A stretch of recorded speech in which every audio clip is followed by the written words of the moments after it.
Welcome. This is a special program on the Minnesota Governor's Conference on Library and Information Services. We're going to be talking about the conference and about the preparations and follow-up for it. But first we have a special service, a public service announcement, and we'd like to run that now. Information can be a mystery. Minnesotans find their answers every day in over 2,000 libraries and information centers.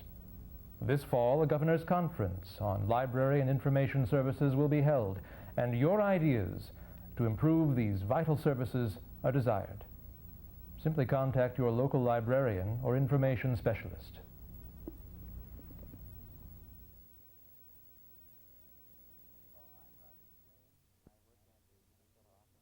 Hello, I'm Roger Sween. I work in the Minnesota Office of Library Development and Services, and I'd like to introduce the other members of this discussion group. Mary Birmingham is the director of Metronet, a library system in the Twin Cities metropolitan area, and also a delegate to the Governor's Conference. Elizabeth Lawson is a consultant in multicultural education. Elizabeth is a delegate to the Governor's Conference. And Terry Stone is the director of Region 9 Development Commission and is a member of the Governor's Planning Committee for the conference. Terry is also a past participant in the Governor's Conference when this occurred in 1978 and was elected to be the head of the Minnesota delegation to the White House Conference. We're doing this again because we have an opportunity to get people together to think about our library and information services and to plan for what kind of library and information services that we want in the future. So we're having the Minnesota's Governor's Conference on Library and Information Services in mid-September of 1990. But our preparations for this conference are not just a couple days in the middle of September, but is a three-part process. We've spent a good deal of time preparing for the conference. We will bring 160 delegates together from all over the state to compare their thinking on what they've learned about library and information services and to make recommendations for the future. And then we'll have a period of following up on those recommendations to put them into effect. I'd like to ask Terry if he can reflect on what's different about our work on the Governor's Conference than when this occurred once before in our history. Well, I think one of the primary differences that I see between this conference and the last conference as far as delegates are concerned is I think we have very definitely a more intensive preparation process for the delegates. They have a group of mentors that are working with 4 to 8 or so delegates, and they're meeting with them once, twice, or up to 4, 5, 6 times, and giving people an idea of what's going to happen at this conference. I think when I was a delegate in '78, it would have been very helpful to have that kind of preparation. We had a couple of general meetings in our area, but nothing where we really talked about what was going to happen at the conference. And I think that did hold us up. It took us a little while to get to know each other at the conference and to begin to trust each other, because there's always that feeling between different groups that, well, I'm the one that has the most important thing that we're going to talk about. And when we really start looking at what the conference is for, it's for all of us to be determining what's best for the user. And that's whether it's libraries, information services, and all of the different kinds of libraries. So I think that's the largest difference, is that preparation that's been done. If I could pick up on it, Sure. well, I know you addressed the question to Terry, but I think the context has changed considerably. Right. A decade ago, we were talking about the libraries as an institution. Today, we're talking about information access, the skills of information access. The whole context of the information environment has changed considerably. So our challenge now is to fit the libraries into that broader information context. I don't think we were talking in those terms a decade ago. We were talking about the library, and the environment itself has changed. And hopefully we learned from what we did previously And because we had a conference in '78, our world is different now than it was at that time, that the previous conference had an effect and other things have changed. What kind of environment is it that we're in Minnesota that calls for us to bother with a conference on library and information services? What is it that's going on in our world that makes information important? Well, I could take a shot at that, I guess. I think that I'm definitely from outstate, and I work for an agency in the Mankato area. And in order for us to be competitive at all in the economic development world or in the human service world or any of the other kinds of things that we're involved with, we have to have constant information. And that isn't just something we can find in the library, but it's the things that are part of the system, whether it's a data bank or whether it's people learning how to use the different resources that are available. But there's a very definite need for us at this time in order to remain competitive throughout our country and throughout the world, actually, now with EC 92 coming up. We need more good information, particularly, well, in the metropolitan area also, but very definitely in the outstate area. But we've seen our communities change, and our economies in the rural area are part of that, but the communities themselves have changed. People's employment have changed, and all of that requires more information. That's correct. Also, the education system has changed. Yes. It's moving to a multicultural, gender-fair education, which is valuing the diversity that's in the community within Minnesota. And that's important. I think it's important that the library systems stay in tune with that philosophy, that we need to understand that we are no longer a monolithic society. It's been over 200, 400 years ago. But now the education system is valuing that and, you know, taking state leadership. And it's important that the library system takes that kind of leadership, that we bring in diverse literature, that we no longer pick and choose who the black leaders are going to be or who we prefer as the outstanding or successful people in Minnesota, outside of Minnesota, that we got to get diverse information if we're going to be thinking at a higher level, more critically at what's going on. So there's a change in education from really being told what to think to discovering what it is that we have to learn about our world, and that calls for a lot more resources and the ability to use those resources. It's like the discussion earlier when you made the comment about the celebration of Christopher Columbus. Was it an invasion, or did he discover America? And coming from different points of view based on accurate information that's out there, one would see it as one could easily see it as an invasion. Not something to be celebrated, but we're way beyond that time period. So we need to look at, valuing that information and moving forward and not arguing, but acknowledging that the information is there. But recognizing it wasn't a happy event for everyone. Exactly. I think Elizabeth is getting at something that's terribly important too, and that is teaching young people to find and use and value and assess information has kind of become the goal of education. You don't just take what comes to you, you have to learn to question where it came from. And that's closely related to another change, I think, which is that we have really shifted to an emphasis on your own self, taking care of yourself. The government doesn't take care of you, you take care of yourself, and whether it's your health or your mental health or whatever, that's your responsibility. And if you're going to assume that responsibility, then you have to have information that makes it possible for you to make informed decisions politically or socially or whatever. Exactly. How well are we doing on meeting our information needs today? We seem to have a lot of information. It seems to be readily available. Is that the whole story? Well, I don't want to pick on the St. Paul library system. I think it's doing a good job, but when you think about it coming from a multicultural approach, the Lexington branch, which is a very nice branch, and they have their Very limited active. funding, and that's an issue that needs to be addressed, but also accountability needs to be addressed. The education system educated from a monolithic, a European point of reference, and so I walked into the library system, and they have a Black history selection pulled out for people to come in if you're interested in that topic.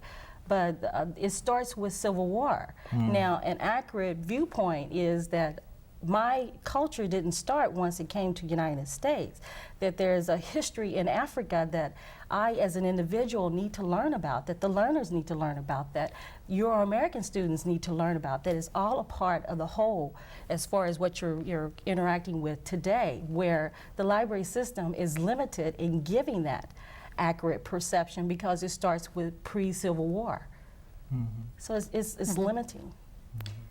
And Elizabeth gets at something else there, that it isn't just that one library, that it's that whole system that makes things come into the mainstream, that I think even more than we did the last time we did this, we have a sense of all of the steps along the way in the information chain that make it possible for the person using the Lexington Library to get access to information. And there are a lot of things besides just buying books that fit Exactly. into that continuum of information. And they are more like the Black Library. So, you know, they're limited, but the funds are limited going into that kind of a, you know, system. And also the education and the training behind it is limited. And then I think that's when you get into accountability. Accountability for those who are providing the service, or making Exactly. decisions about how the service is being provided. So that there's an awareness of what the wider responsibilities are to represent this kind of depth that we have. We live in a world that's impinging on us all the time, and we have to be responsive to those interests and those concerns. And this isn't true just even in the metropolitan Oh, area, no. because again, I live in Madelia, which is a small community, southwestern Minnesota, south central Minnesota, with a growing population of Hispanics. And we really aren't geared up with our information services, whether it's the library or whether it's other information around the community, to be able to respond to that. And we ought to be, because I'm not talking about those people just coming. We've had families there for 25 years that have been working in our local industries. But the numbers keep growing, and then the beginning readers or adults that can't read are another need that we are striving to fill again in the rural outstate areas. But as our communities change, as we talked about before, we need to be able to respond to that, and I think that's so important. And people's needs for information are higher than we've experienced before, because we live in a more technical society. Information is more in demand, and I remember reading recently about automobile mechanics, what a terrible time they have dealing with present-day cars, because they've become so complicated, and they have to have all kinds of skills as far as diagnosing what they are. One mechanic said that physicians had a much easier time because they only had to deal with 2 models, male and female, whereas auto mechanics had to deal with a whole wide range of them. Well, and besides that, think of what it would be like to be my age and trained to be an auto mechanic and then be trying to respond to what they have on the road. I was struck with the headline that was in the paper recently that said that the AIDS issue, the problem with AIDS in rural U.S. was information access and ability to use information. Now that's a pretty telling story, that people are responsible for themselves, and if they can't get information, then we have a public health question, not an information question anymore. We've given a lot of lip service to the fact that we live in an information age, but this question of being surrounded by information now requires that we act differently, that we behave differently, and we haven't quite figured out how to take full advantage of the information that's available and being able to apply it in any kind of consistent way. So we all have lots to learn. And I think that's one of the things that I have felt strongly about over well, ever since the last conference, but I think, again, the professionals need to adapt themselves to the present situation and the present climate around us. I think, for example, I very strongly feel that a librarian doesn't just belong in the library. That librarian needs to be a community leader. I mean, I'm talking about a small town now. But they need to be in the Rotary, they need to be in any other organization that's there, they need to be active in their church. And the reason they need to do that is because the people that live in the community, and again it would be the same in the neighborhoods in the Twin City area, don't know what information is available and don't know how to access that information. So I think that it's incumbent on the professionals to get out there and tell folks what's here. In our business, which is assisting local communities in doing planning or doing economic development or doing any of the other things that a small local unit of government may need some help with, that's one of our key roles, is providing information. I keep telling my staff I hope that in 10 years we work ourselves out of a job. Well, we've already been going almost 20, and we just keep getting more challenges. We don't get any closer to, but you do educate communities. Mm-hmm. And what are you doing? Basically telling them where they can get information. Mm-hmm. I think it's also important that the library system looks at being an environment that invites other groups in. It's been an extension of the education system, and we found out that the education system is hostile to certain ethnic groups. And so a lot of times the environment itself and the literature that is chosen can make that a hostile environment. So the library system needs to be responsible that it's an environment that invites diverse people, all kinds of learners into the system, and not just a selected group. Well, the kinds of concerns that you're expressing, we've found that Minnesotans across the state also express those concerns. That there is an expectation that library and other information professionals will exercise some leadership as far as stepping out into the community, assisting people in making better use of information, teaching them when they need to be taught, and always assisting their learning.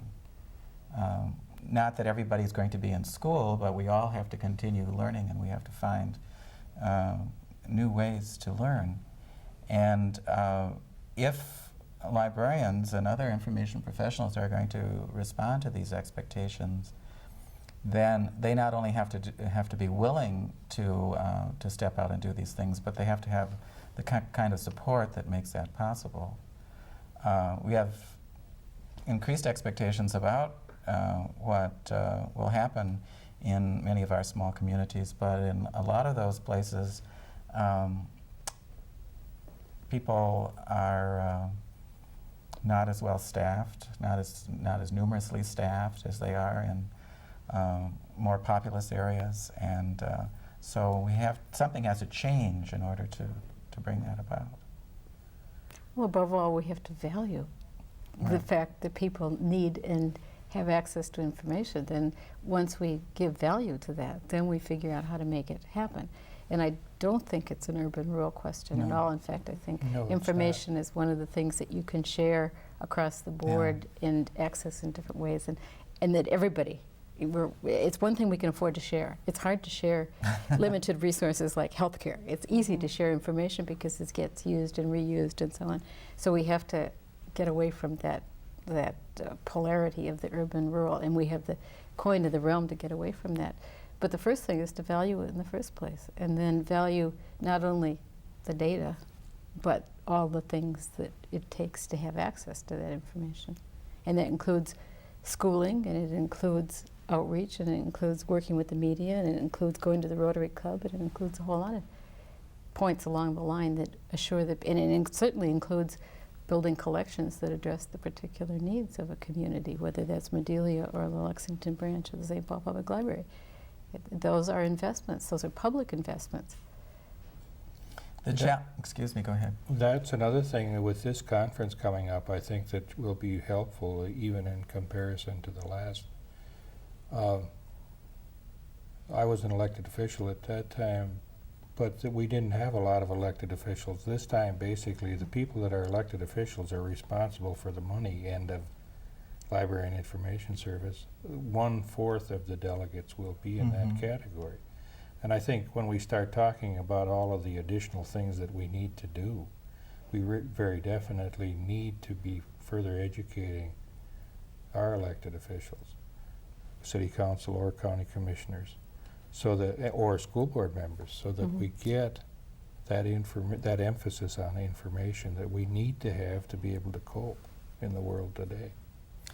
We're gathering these 160 delegates from across the state. There are about 20 from each congressional district in Minnesota, and they represent citizens at large, elected and appointed government officials, as you mentioned, supporters of library and information services, and then people who work in the library and information field, about 40 in each one of these 4 categories.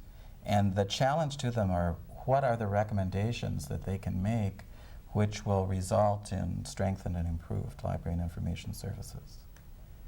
But nothing real magic or automatic is going to happen by passing some resolutions, unless those resolutions are really powerful, really comprehensive and convincing of the public. We're going to have to follow up on those resolutions. And so our governor's conference process won't end in the middle of September.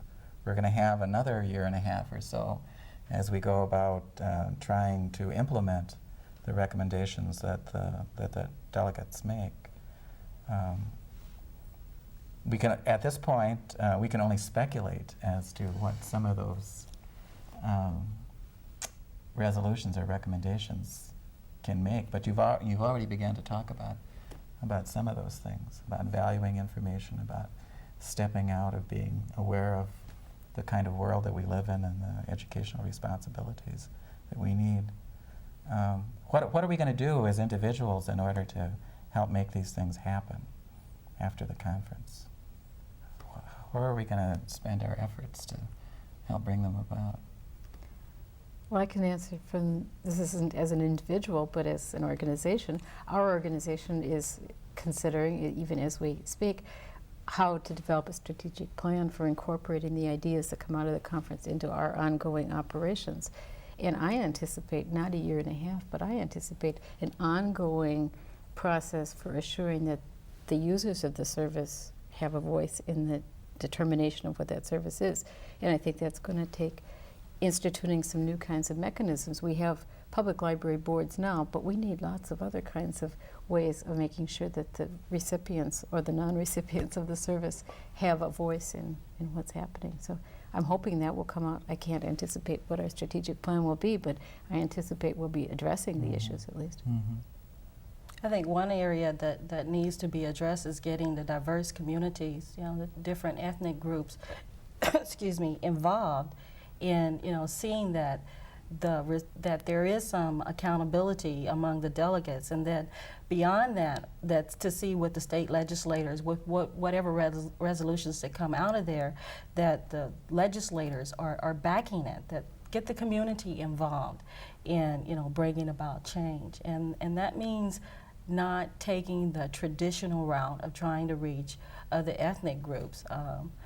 Cable system is great, but not a lot of the Black Americans may not watch this program. So tying into some of the Black newspapers, Insight, we need to take different routes, non-traditional routes to get to the African American community, the American Indian community, Hispanic, Asian Americans, to say, because that they, the bottom line is we all value learning. And there's different levels of valuing it, but we all do value it. So that interest is out there, and is out there among the different groups, but they've got to get involved, and that word has to get out there to the people that this is going on, that we have an opportunity to bring about change. Because that's, we've argued over the years, we keep getting this limited information. Now we have a chance. I think that it's important that we come out of this conference with 160 leaders. Very good. At least.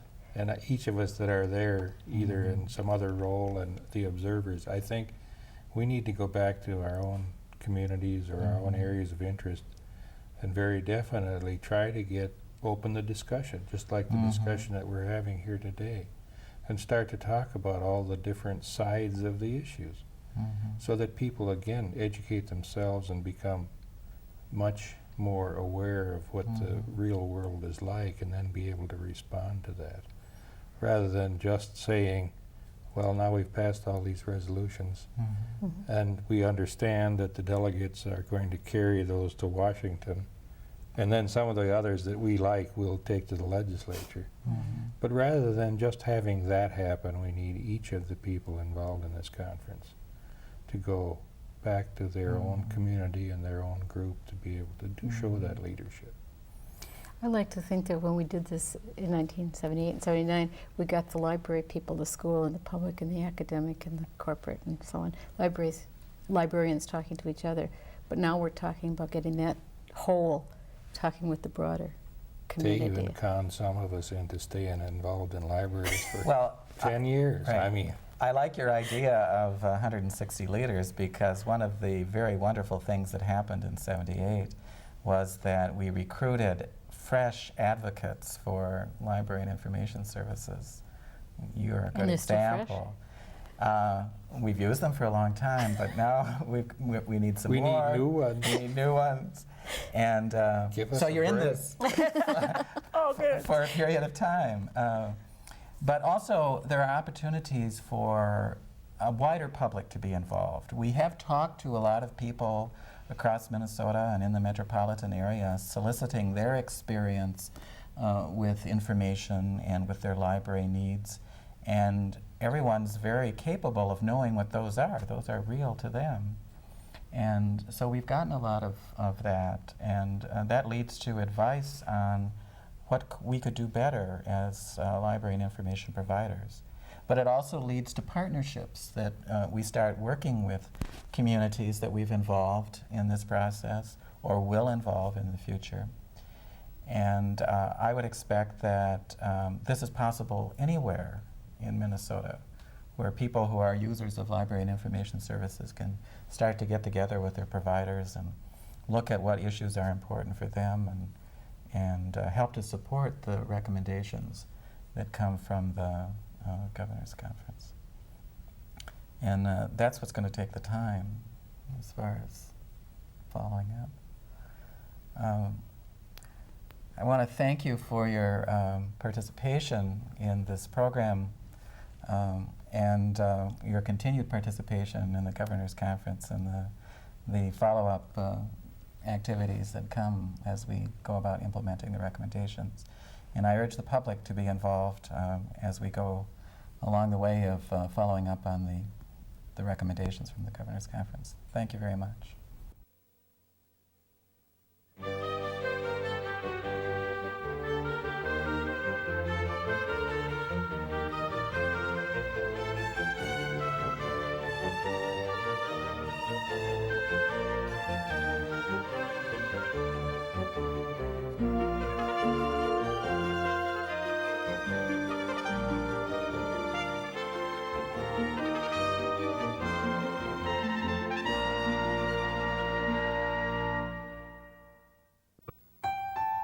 There are questions anybody can answer, and questions nobody can answer. Then there are all those questions in between. Important questions your academic, school, or public librarian can help you answer when nobody else can. Any questions?